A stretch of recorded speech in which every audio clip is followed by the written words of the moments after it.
Bismillahirrahmanirrahim. Assalamualaikum warahmatullahi wabarakatuh. Alhamdulillah rabbil alamin. Allahumma sholli ala Sayyidina Muhammad wa ala ali Sayyidina Muhammad. Segala puji bagi Allah pemirsa. Senang sekali Damai Indonesiaku kembali menyapa Anda dalam Majelis Ilmu Damai Indonesiaku, yang pada kesempatan siang hari ini kita mengangkat tema yang sangat menarik sekali, yang sangat dekat dengan kehidupan kita, yang mungkin di antara kita masih seatap atau satu rumah dengan saudara ipar. Nah, kita mengambil dua sisi. Apakah ini menjadi beban hidup, musibah, atau justru menjadikan keberkahan dalam kehidupan kita. Nah, kita akan mengkaji bersama guru-guru kita yang sudah hadir bersama jamaah. Ada Ustaz Solmed dan juga Ustadz Asmar Lambo. Pemirsa, disiarkan langsung dari Masjid Puri Cinere, tepatnya Jalan Lembah Pinus, Pangkalan Jati, Cinere, Depok, Jawa Barat. Inilah Damai Indonesiaku yang dipersembahkan oleh Sarung Wadimor, tentu sarung kita. Selamat mengikuti. Assalamualaikum warahmatullahi wabarakatuh.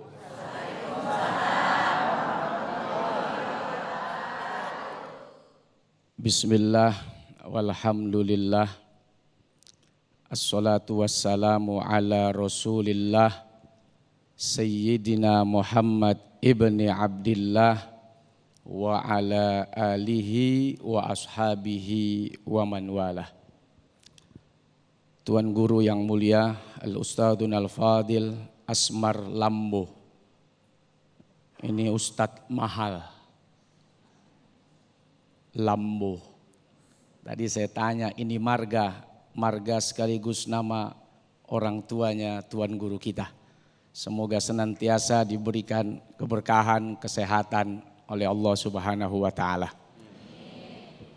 Para ustadz, para ustadzah, pengurus DKM dan jamaah Masjid Puri Cinere yang saya dan kita hormati, serta seluruh pemirsa Damai Indonesiaku TV One di mana saja, mudah-mudahan Allah senantiasa menjaga kita dari berbagai macam fitnah, ujian, cobaan yang begitu amat sangat berat.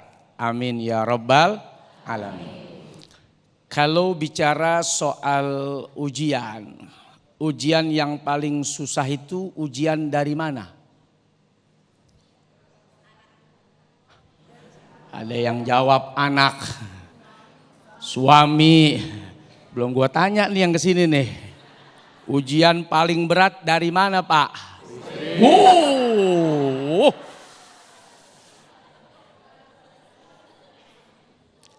Ujian paling berat itu adalah ujian internal.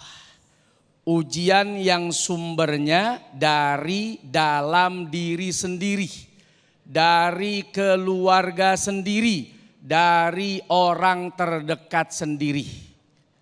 Bagaimana Aris dengan Rani? Oh, ya. Kenapa ujian ini berat? Karena hampir semua orang yang merasa diri sebagai keluarga, dia tidak memiliki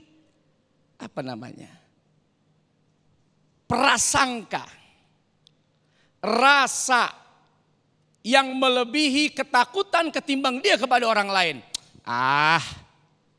Masa sih ama saudara sendiri dia begitu?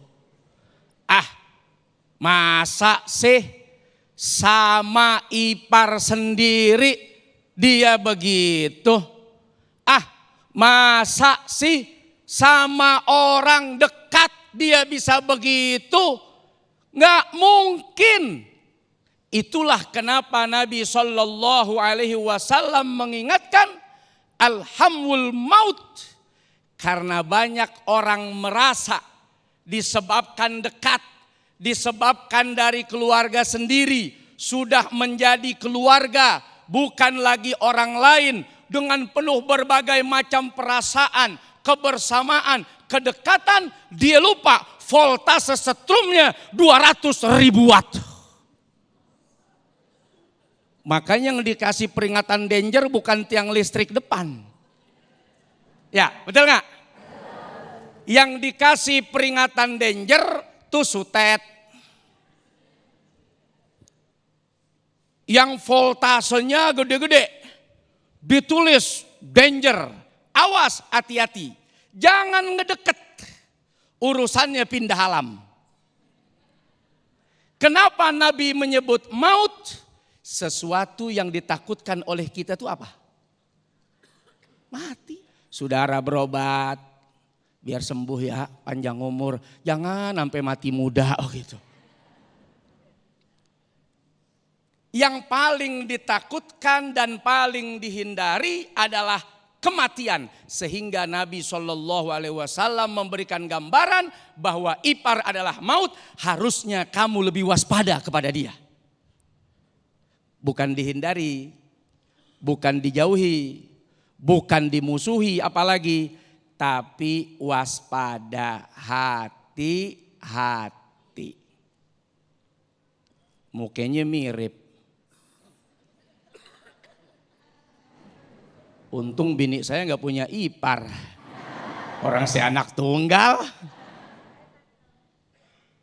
Mukanya mirip. Suaranya mirip. Apalagi yang mirip-mirip. Kan satu selera nih. Bajunya kadang mirip. Dia salah pegang. Maaf. Sudah aman, nyaman. Ini yang bahaya. Tinggal di satu rumah. Tinggal di dalam bersama-sama, di situ ada dialog, di situ ada interaksi, harusnya melahirkan rasa keseganan. Harusnya begitu ya. Makin dekat, makin hormat, makin dekat, makin segan, makin dekat, makin takut. Tapi naudzubillah, maaf, namanya nafsu. Muka mirip. Suara mirip, kadang ada lebihnya, lebih di tinggi, lebih di berat badan, lebih di suara, lebih di perhatian. Ada beberapa kelebihan, sama saja bahaya, apalagi kita melihat banyak kelebihan. Rasa yang seperti itu tuh yang Nabi takutkan. Terlalu lama akhirnya jadinya nyaman. Lahirlah peristiwa seperti Iya, itu kan filmnya. Tapi kalau bicara soal, maaf.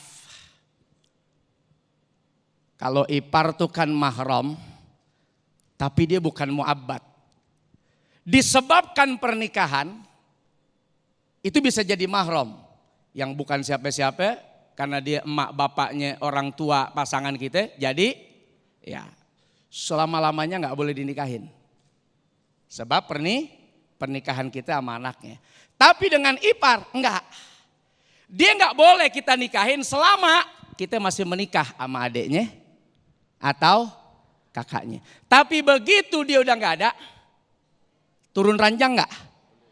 Naik ranjang gak? Yang penting jangan jatuh ranjang. Ini yang bahaya. Kenapa urusan ini Nabi bolehkan? Ya, bahwa kalau seseorang punya ipar, lalu kemudian dia punya istri meninggal dunia misalnya. Lalu ada naik ranjang, ada turun ranjang. Artinya apa? Rasa, syahwat, itu bisa saja muncul dan ada. Sehingga Nabi mengingatkan, waspadalah, hati-hati, jauhi, bahaya, hindari, takuti. Sebagaimana engkau takut dengan kematian. Tapi kalau bicara soal nafsu, bukan cuman ipar. Maaf, sampai ada mertua dengan menantu. Nabi gak ingetin soal urusan begitu. Karena sebetulnya udah dilarang keras. Haram udah sampai kiamat. Tapi ada tuh antara mertua dengan menantu. Bahkan naudzubillah min dzalik, ibu dengan anaknya. Bapak dengan anak perempuannya. kakek dengan cucunya. Kalau yang begini aja bisa terjadi, apalagi ipar. Silahkan Ustadz Sofyan. Baik, Masya Allah. Terima kasih Ustadz Solmed yang telah memberikan mukadimah di segmen 1 ini.